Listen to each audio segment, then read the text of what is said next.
What is up, everybody? What is up, EV Clan? ALEX.EXE here, and welcome on back to the next episode of the Pokemon Red Randomizer Nuzlocke. And today, we are going to be hopefully getting... you know what? No, I'm not even going to set a goal, because every time I set a goal, I never get there. Today, we are going to be getting our Route 1 encounter, and then we'll see what happens from there. So, first of all, we gotta go back to Professor Oak's lab, I think. Because I think we just dropped off the parcel.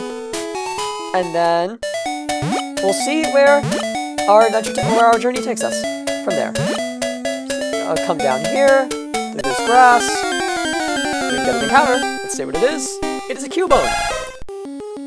We could get the return of Marowak, possibly, as our first encounter. Let me just see we haven't gotten balls yet. No balls, right? No balls. Good. We do have the parcel. I forgot to drop it off. That's what that means. If we still have the parcel, I forgot to drop it off. So that means I have to go back to Viridian. Gosh darn it. I'm a little stupid. It's okay.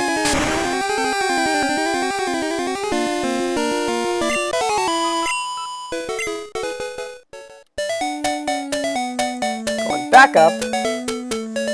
And around this guy. I really am running out of things to say. Because it's boring commentating over the same crap over and over again. I mean, what am I supposed to say? We're going through Route 1 again? It's like, once we do get past Brock, I will start, like, once we get past the point we've been to, I will start, like, doing, like, more voices for the characters again, because I know y'all don't want to hear the same dialogue over again, but I definitely, like I said, like doing the voices, so I will get back to that once we actually get into new territory. If we ever get into new territory, because at this point I'm not feeling so hopeful that we will. So, parcel, here you go. Oh, what? Oh, I'm supposed to... Frick. I'm not dropping off the parcel to him, I'm giving Professor Oak the parcel. How did I... It does say Oak's parcel, but then again, it could mean that the parcel was owned by him and I'm supposed to drop it off. I don't know, I'm stupid. I've done this so many times and yet I still don't remember how this game works. I am not dropping off a parcel from him, I am dropping off a parcel to him. Understood. Anyway, I ate breakfast just like a half an hour ago or so. I had a croissant and blueberries. And, yeah. Let's give the parcel to Professor Oak. And then make our way out of here. But first, Blue's gonna come in, and he's gonna... Oh yeah, Professor Oak gives us a Pokédex now. Tells us about his new invention, and then we grab that, and we're out of here. Back to Viridian. So... Anyway...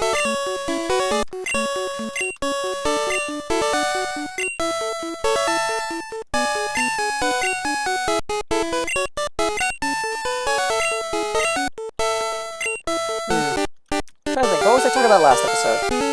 I know I was talking about Champions Road. Not much else. I don't remember quite what I was talking about.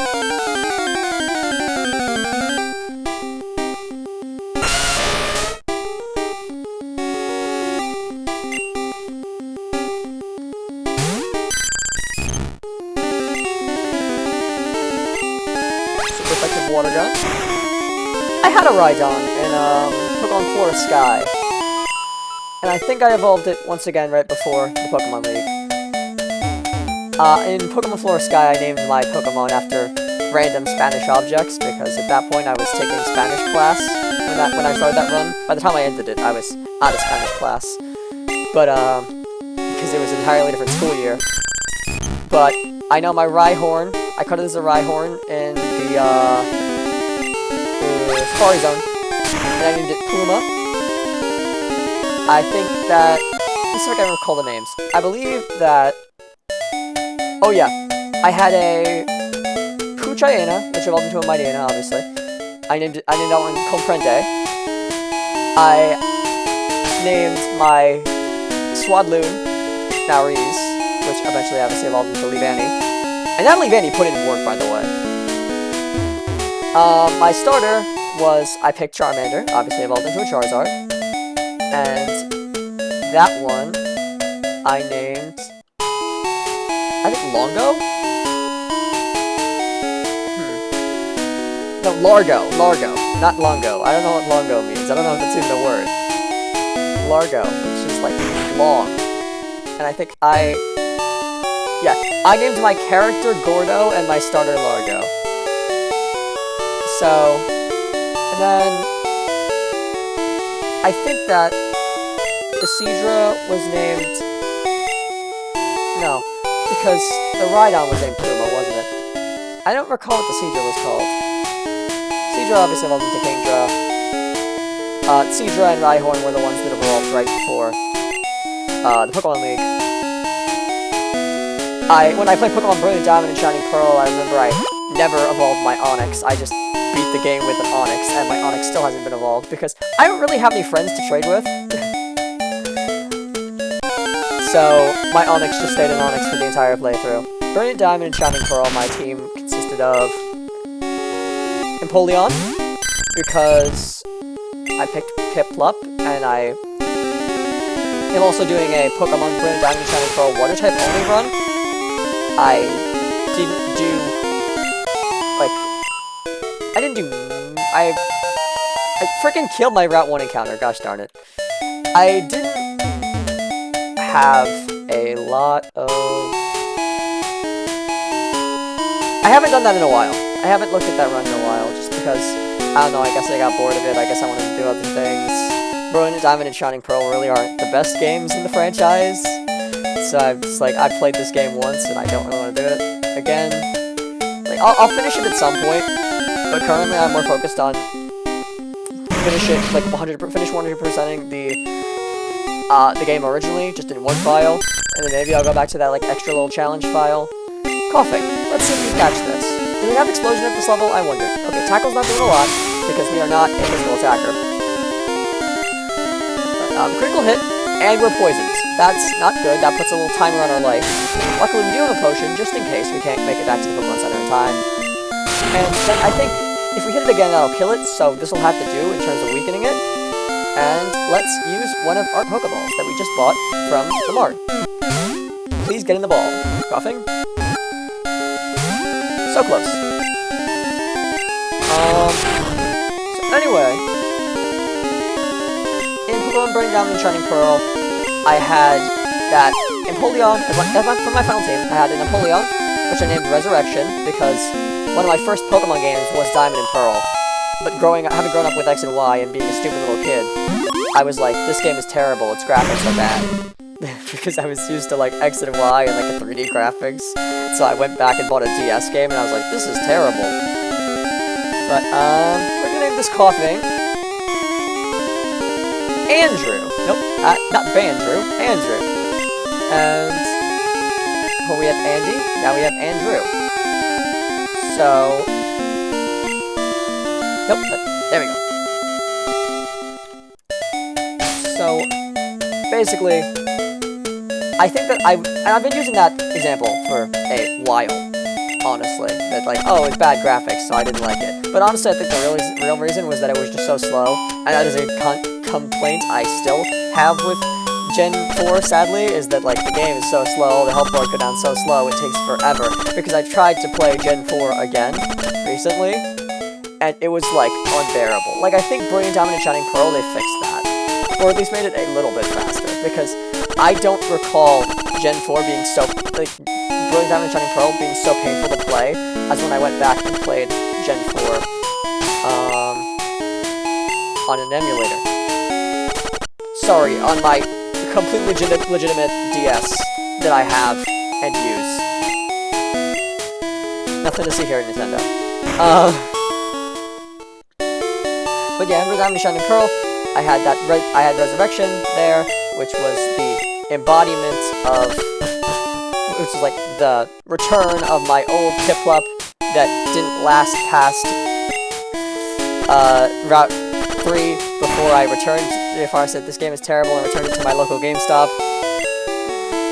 And so I bought it back as Resurrection. I don't remember what the old one was called, but because obviously it was a long time ago. But the new one was called Resurrection. So I picked Piplup again, and started again. And this time around, I beat it. So, never beaten Diamond and Pearl. I want to try and do it. I have started a file, obviously, but it was just so slow. I was like, oh, I don't want to do this. And then, like, I got carried away. Once again, I got distracted with ROM hacks and stuff. And I was like, you know what? Gen 4 kind of stinks. So, I got a little distracted. I will go back to Diamond and Pearl. And I will go back... burp.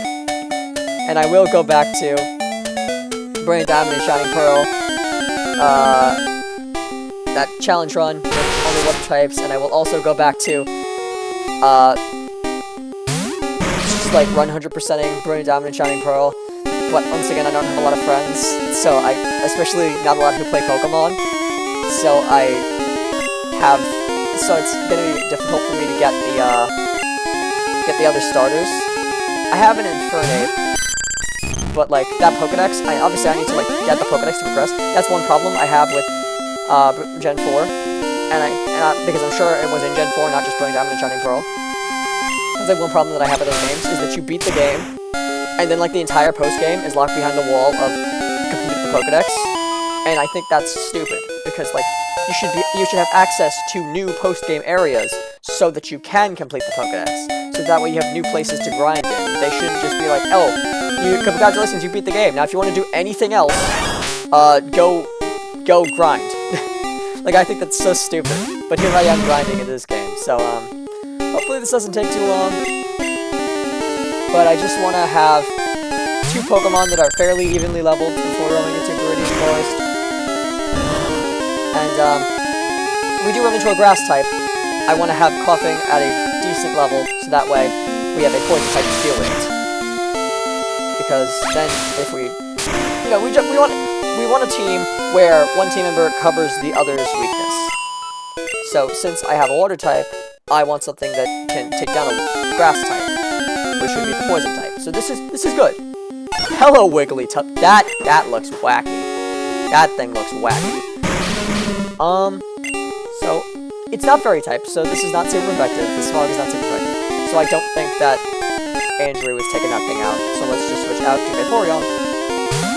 Because Olivia the Vaporeon can probably deal with this. Oh, you're raising your defense? That's fine, I'll just go for a special attack. Not a problem. So, anyway, the Brilliant Diamond and Shining Pearl team consisted of the Resurrection, the Empoleon, Queen Me, the Gyarados, because it was a female, like, you know, the expression like King Me, which is like, I don't know, chess related? It's Queen Me, because it went from like a little peasant Magikarp to the Queen, to Gyarados. And so then I had Sparkla, the Luxray, also a girl, as you might be able to tell, because I went with that like, oh, girl name start with A, boy name start with, girl name start end with A, boy name start with O, and end with O. That is in like Spanish and stuff, where it's like, oh yeah, if it's male, then it's A, if it's female, it's O, or just, like, nothing, I guess, maybe nothing, because there's L and Aya. It's not L-O. It's not A-O, but it is Eos and Eos. So yeah, it is like that A versus O, and I feel like a lot of languages do that, where English doesn't really do that as much. Like, A is female, O is male. But, it's called Sparkla, was the name of my Luxray. And then I had the Jirachi that they gave you. I don't remember what I named it. And I had the, Mew that they gave you as well. And I think that's crazy, I think that's kind of nuts, that they gave you, Jirachi and a Mew for free in Pokemon Brilliant Diamond and Shining Pearl. I don't remember if you actually had to do anything, or if it was just like, oh, have a game file of some other game, like they did in Sword and Shield, because I know they did that in Sword and Shield. And it was like, if you have Let's Go Pikachu file, you get G-Max Pikachu. If you have Let's Go Eevee file, you get G-Max Eevee. I know they did something like that in Sword and Shield, so I don't recall if the legendaries in, like, the Mythicals, Jirachi, and Mew in Brilliant Diamond and Shining Pearl were like that, where you need to file in something, or you just literally got them for free. If you literally got them for free, that's crazy. But I'm pretty sure you did. But yeah, either way, no matter how you got them, I'm just glad they were in there, because, like, how often do you get to use a Jirachi and a Mew? Like, yeah, maybe I feel a little guilty about using 2 legendaries on my team, but, like, at the same time, how often do you get to do that? And they weren't even that broken. Like, Jirachi and Mew are not that, like, not that crazy. And I think it's fitting, because Diamond and Pearl are, like, the finale games, you know? It's like, Gen 5 after that was, like, a reboot for the series. This was like, okay, this is the highest stakes, you know, Diamond and Pearl. It's like, you literally fight God. So, it's crazy, like, time, and the embodiment of time, the embodiment of space, like, the embodiment of gravity. I guess that's what people say Giratina is. Some people just say he's the devil, but other people are like, oh yeah, it's gravity. That's why the distortion world, the gravity is all crazy. Which, I understand that, but at the same time, it's like, I feel like the fact that Giratina is stronger than Palkia and Dialga doesn't really make sense if he's gravity, because, like, yes, space, it exists, like, within gravity, but, like, does time rely on gravity? No, not really. So, I don't see why he's, like, the major ruling force between them. But, I'm down to say he's gravity. That makes enough sense. Better than saying, like, oh, he's distortion, because, like, what does that even mean? Speaking of, what does, like, embodiment of space even mean? Like, Palkia is, like, god of space. And, like, what does that mean exactly? Like, everything is in space. You look at Earth, so, like, is it just, like, they don't rule anything on Earth? Because, like, Earth technically is a part of space, no? Or is it just from a perspective of Earth? Like, everything outside of Earth is space. So, if so, they rule everything outside of Earth, which is, like, the entire universe. So, technically, Palkia rules the most out of, like, any other Pokemon. It's like, oh, right, and then that's, like, it brings into question another topic, which is, like, oh, if Rayquaza rules the sky, but Palkia rules space, where does Rayquaza's rule end and Palkia's rule begin? Like, what do they both have dominion over? Is it just, like, outside of the atmosphere, Rayquaza doesn't do anything? Is that, like, he covers, like, the entire atmosphere? Is that what he rules over? Or does it just, like, how far up does the sky expand? How far up is it considered the sky? Because he's, like, the sky guy. And then when does it become space? When does it become Palkia's domain? That's what I think. That's what I wonder. And then there's that other thing of, like, oh yeah, Celebi is a time traveler, but Dialga's, like, the god of time. So are there, like, interactions between those Pokemon? Overall, it's just, like, legendary Pokemon, I feel like they tend to overlap each other in, like, what they do, what they're in charge of. Especially, like, these really powerful, like, god-like legendary Pokemon, because there's some Pokemon that are just, like, there are some legendary Pokemon that are just, like, gods, and then other ones that are just, like, really powerful Pokemon. Like, Mew and Mewtwo aren't really, like, god of anything. They aren't really the embodiment of any specific thing. Not like, Groudon is ground, Kyogre is ocean, Rayquaza is sky. Like, Mewtwo is just, like, a really strong Pokemon. It's like, some legendaries are just really strong Pokemon. Others are, like, the embodiment of, like, the god of something. And with those Pokemon that are, like, god of something, it is really confusing to me, like, what exactly rules over what. I feel like there's a lot of gray areas and, like, exceptions exist, like loopholes. It's like, oh, but isn't space considered the sky from the Earth perspective? So, doesn't Rayquaza technically rule over space too? Like, I could see, like, Rayquaza and Palkia having a very judicial argument over who rules what. It's like discussing land disputes. That'd be funny. Hopefully we take this. It just stabbed. Never mind, it didn't do a lot of damage. I feel like Coughing's fairly defensive. Nice poison. That'll make this a lot quicker. And the sand attack misses. How ironic. Sand attack designed to make me misses itself.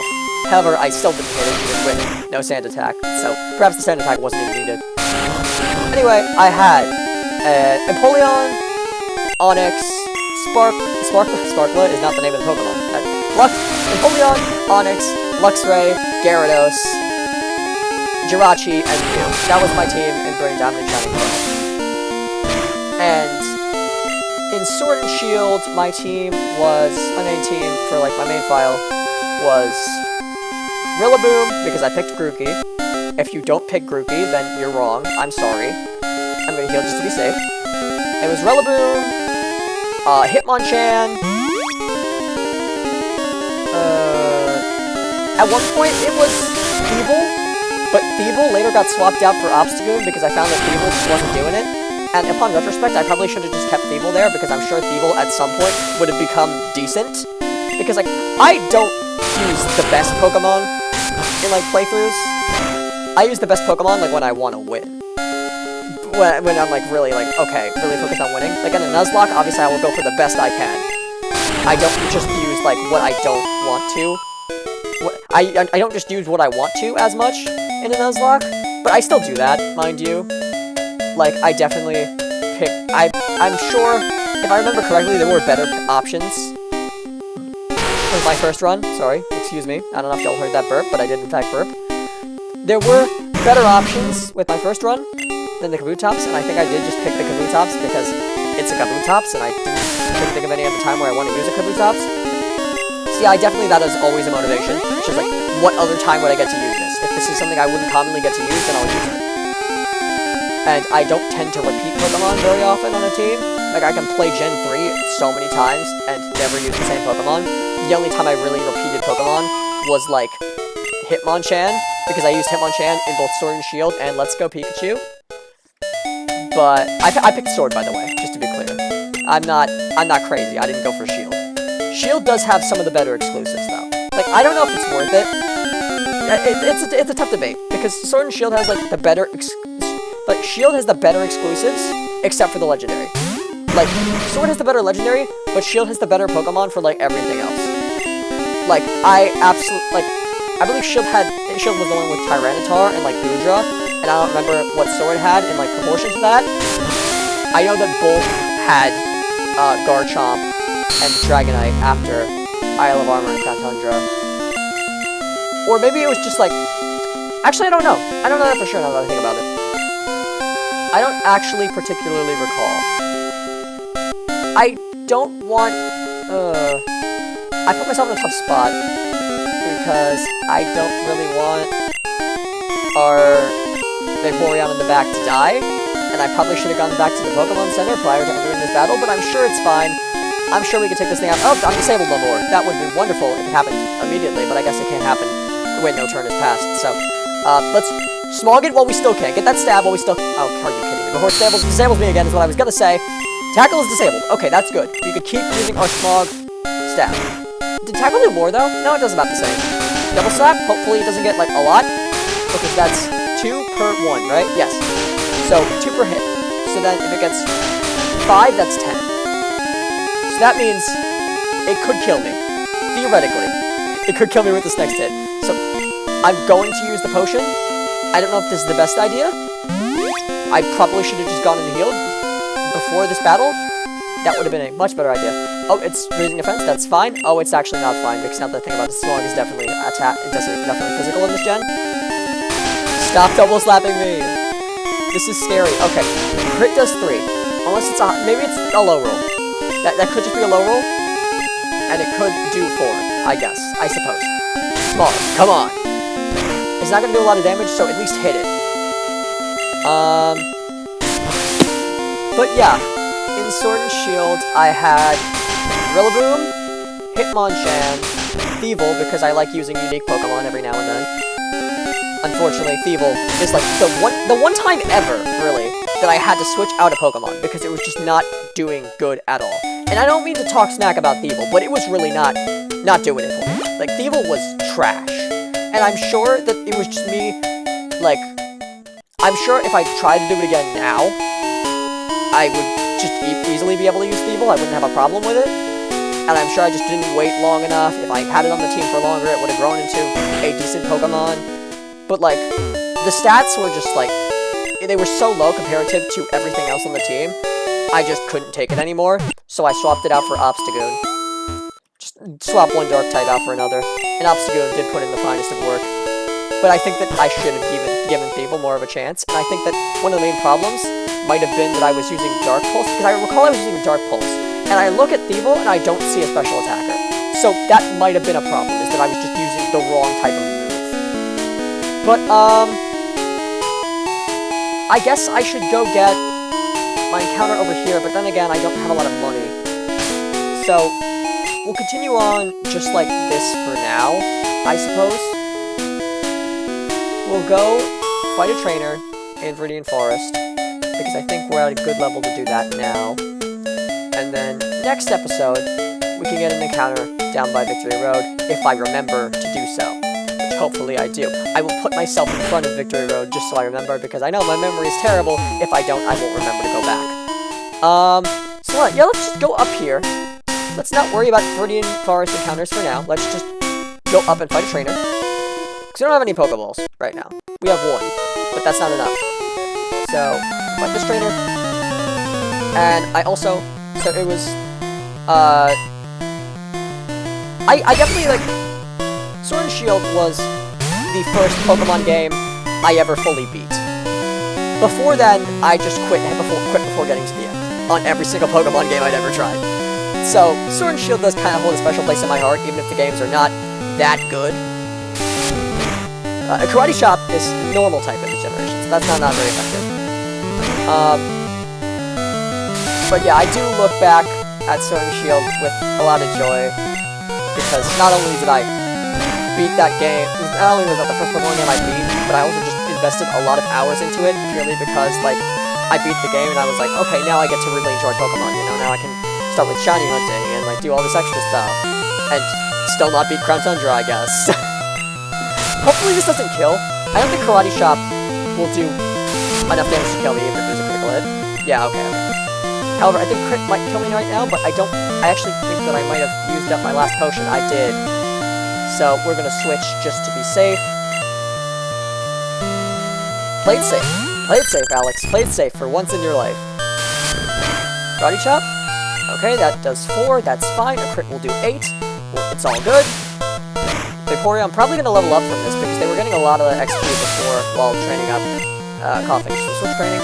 No, they did not actually level up. Okay, what is next? Gyarados! We were just talking about you. However, we are not very well equipped to deal with you, I hate to say. I don't actually know what Gyarados has at this level. It might have Thrash, because I think it gets that when it evolves into Magikarp. No, it gets Bite, actually. So this should be fine, because I think we can take a couple bites. As long as it doesn't have something insane in Gen 1 and 1. Oh, it has Hydro Pump! Okay, that is a lot. That is a powerful move, but we are Water type. Yeah, and it is 3 levels below us, so I'm not worried about that. By all means, go for as many Hydro Pumps as you want. It's gonna miss. It's not very high accuracy. Bite, there's the Bite. Okay, it does have Bite. So I had, Rillaboom, Hitmonchan, Thievul, and then Obstagoon later on, Hatterene, Greedent, and, oh my gosh, who was the other one? That is 5, right? Hitmonchan, Rillaboom, Hatterene, Greedent, Obstagoon, and Corviknight. Corviknight is such a sick Pokemon. I love Corviknight.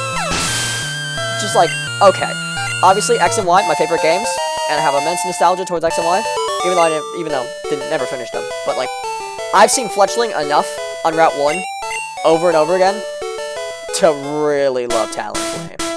I am using Talonflame currently in Scarlet and Violet, and I think the Talonflame is just fantastic. He's so broken. He's putting in the finest work, just one-shotting everything in Scarlet and Violet with Acrobatics right now. So Acrobatics is just such a crazy move to get right off the bat. I think it's nuts how early I got that in Scarlet and Violet, because I think I got it as a Fletchinder. That is what is the one in the middle, right? Middle evolutions are just so forgettable on most Pokemon. The only one where I like really remember it really well, like least forgettable middle evolution of any starter Pokemon has got to be like the one that I can't remember the name of, but like, which is funny. But legitimately, like you look at it and you're like, oh yeah, I remember that one. Like, I'd even argue, it's like Sabl's evolution. I think that one is even better than Inteleon, honestly. Because it's just like an emo dude throwing bombs. It's so funny. Its name is Drizzile, I think. And Drizzile is literally just like, awesome. I love Drizzile. It's like, it's because a lot of the times you have this problem with the middle evolution where it's just like not very different from the final evolution, or it's just not very different from the first one, and then you get to the final evolution and it's like a huge difference. Like, having its very own weapon that no one else has, like, Sobble just goes from crying to, Level just goes from crying to throwing bombs and then to a gun. It's like, with any other starter, it'd just be like, Bulbasaur, Ivysaur is Bulbasaur, but bigger, you know? And then, with other things, it's like, with like Charmander, it's like Charmander, but bigger. This one, it's like, when it evolved, it got an entirely different, it got a weapon. It got armed, it became armed, it got a bomb, it got grenades, like this. Such an improvement from Sobble, I gotta admit. I love the idea of just like throwing water bombs and made of tears. Because now he went from crying to just emo. I think that's so cool. Also, I'm just kind of standing here, going back and forth, up and down, because I don't want to do anything else. I just want to continue talking. But I guess I'll end off the episode here. So thank you so much for watching, EV Clan, and this is ALEX.EXE signing off.